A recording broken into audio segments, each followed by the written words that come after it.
Chris, what is our fourth main topic today? This one comes from Gary Moffat.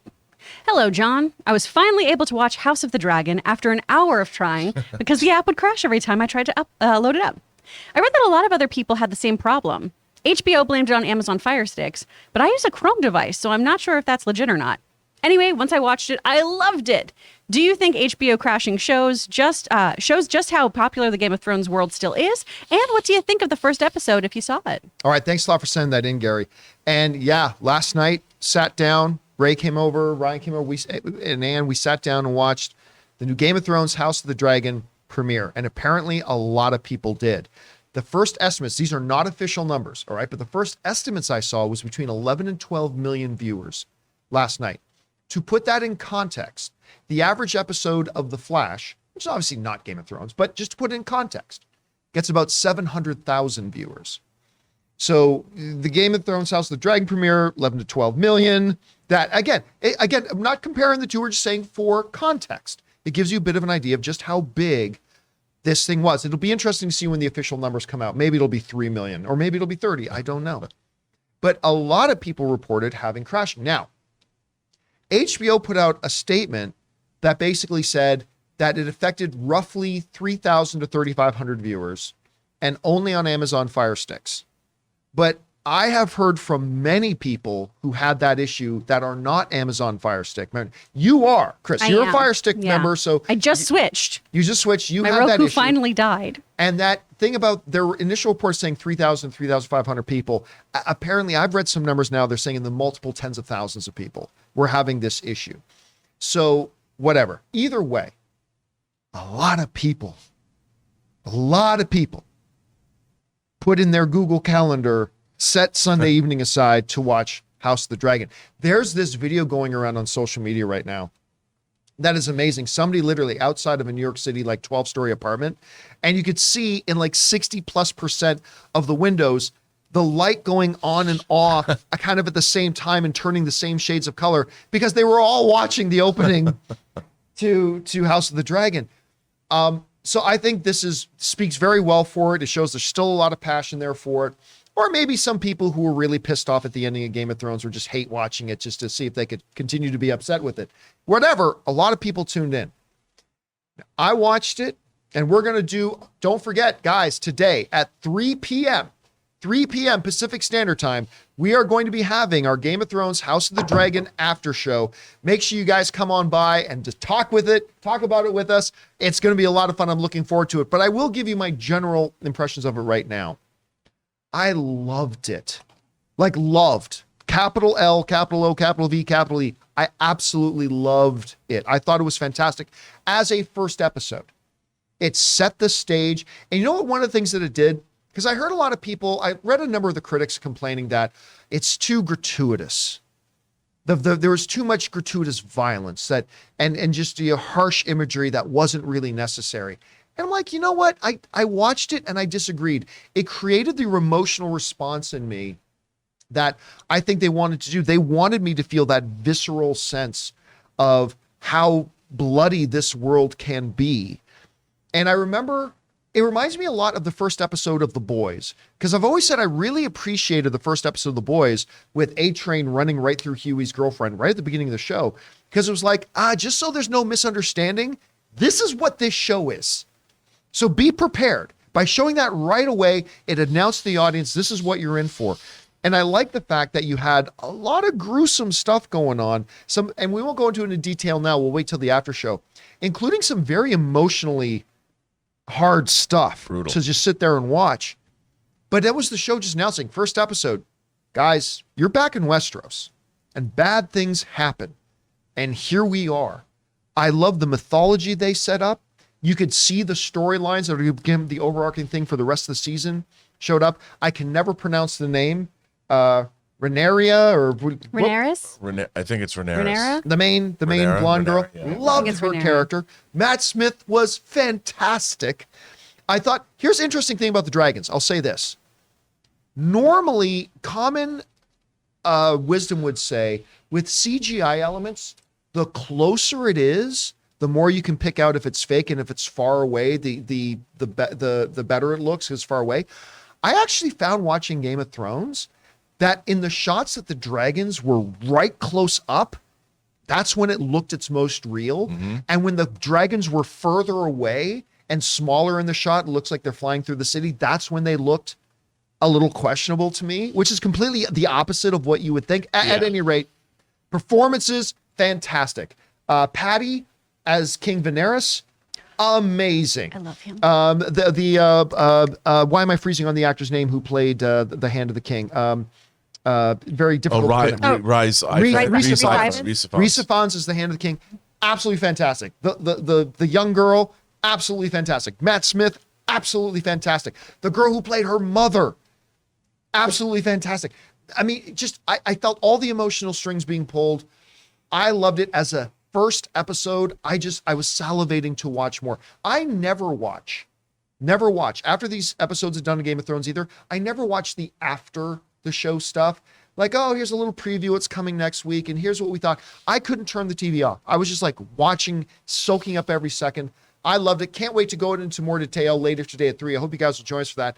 We want to take a moment and thank the sponsor of this video, BetterHelp. Guys, long gone are the days that we could afford to just ignore our emotional and mental health. And it's also time that we got over this idea that seeking emotional and mental health is some kind of sign of weakness. You know, when we want to get more physically healthy, we go to the gym and we're proud of that to get our physical bodies healthier and stronger. Well, it's time we gave the same kind of importance to our mental and emotional health, and that's where our friends at BetterHelp come in. BetterHelp is online therapy that offers you video therapy, on the phone, or even live chat only therapy sessions. And I know a lot of people have thought about starting therapy, but they get held up with the idea that it's going to be really expensive. Well, BetterHelp is much more affordable than traditional in-person therapy. So listen, guys, it's time for us to start taking our mental health far more seriously. Our listeners of the John Campea Show get 10% off their first month at BetterHelp.com/Campea.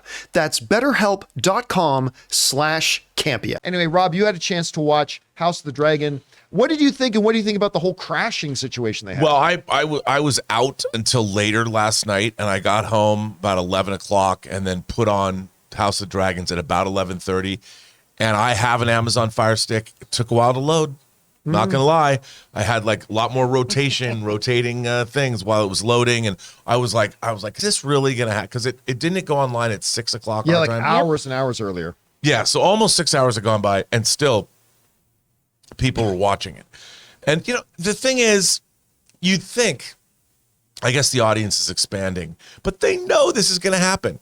It's not like people are like, oh my gosh, we're surprised. So many people tuned in to watch Game of Thrones, House of the Dragon when they did. We didn't expect that. Of course you should expect it. It's one of the biggest, Game of Thrones is one of the biggest franchises in the world.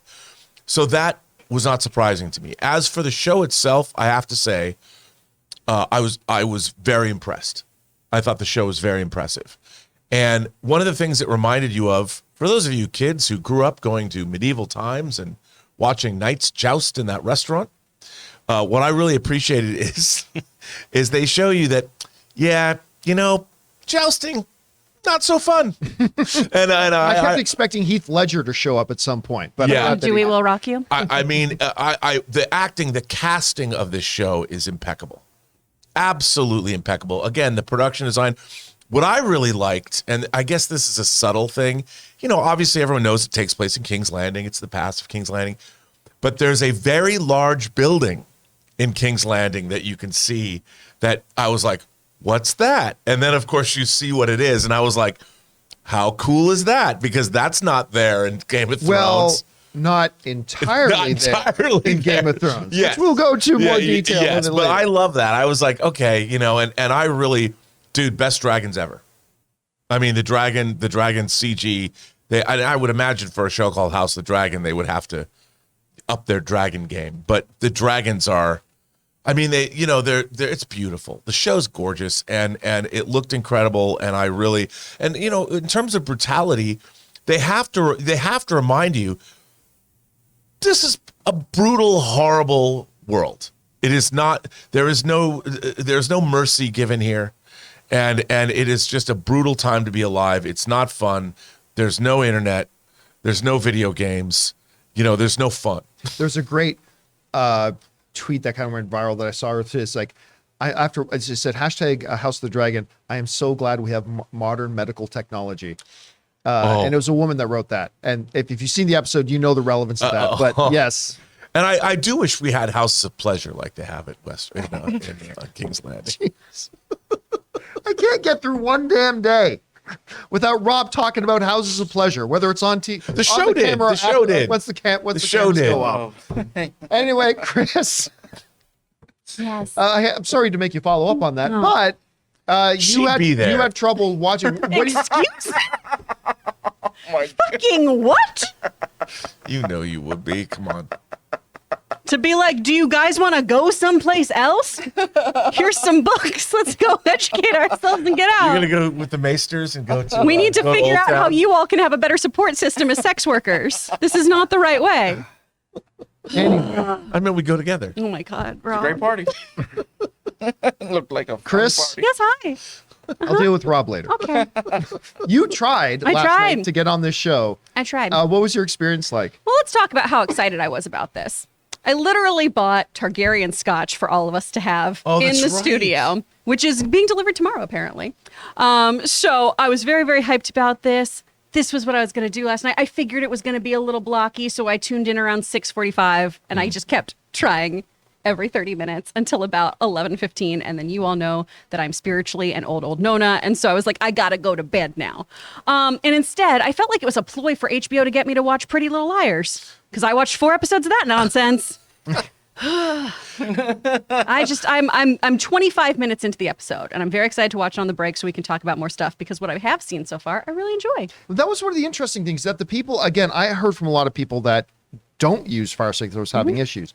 But amongst the people who did use Fire Stick and were having issues, like the absolute rest of HBO Max is Every working. single other thing So worked I don't on know. Here's my one thought from a technical point of view, and I may be way off on this. They may have literally put House of the Dragon on its own server. Oh, possibly. And maybe accessing that one server Yeah.